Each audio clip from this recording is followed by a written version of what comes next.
Maintenant que vous avez compris l'importance d'avoir les bons outils et l'environnement dans lequel vous devez être pour générer du backspin, je vais vous expliquer un peu plus en détail comment on va faire pour justement augmenter ce taux de rotation. Ce qui est très important sur ce coup-là, c'est de ne pas avoir un angle d'attaque trop direct, de prendre cette fameuse balle terre très importante, car le club va rentrer parfois en interaction avec le sol d'abord, et le spin sera réduit. Si vous regardez les meilleurs joueurs du monde aujourd'hui, tels Zach Johnson, Steve Stricker, qui sont probablement les meilleurs joueurs de wedge au monde, ils prennent très peu de divot.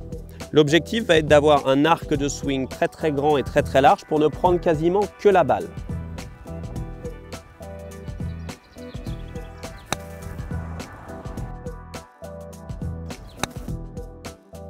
Et là, qu'est-ce que l'on constate? Il y a eu très peu de divot, juste la balle.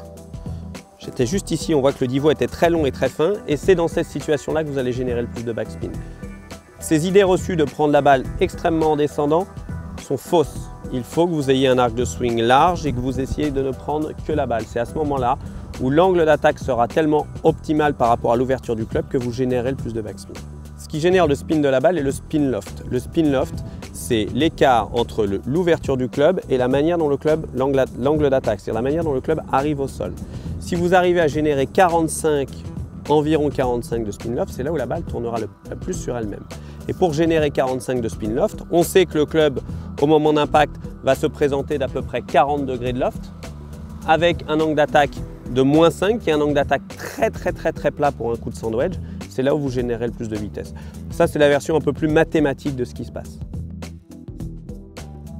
Pour générer du spin, il faut avoir un angle d'attaque le plus plat possible. Le meilleur exercice pour ça est de vous exercer sur un lie de qualité moyenne, voire pas très bon. Et le meilleur lie pour ça est un lie que j'appelle sablonneux, où vous allez devoir être stable, avoir un angle d'attaque très plat, c'est-à-dire un swing plutôt large sans trop d'angle, pour n'attraper que la balle.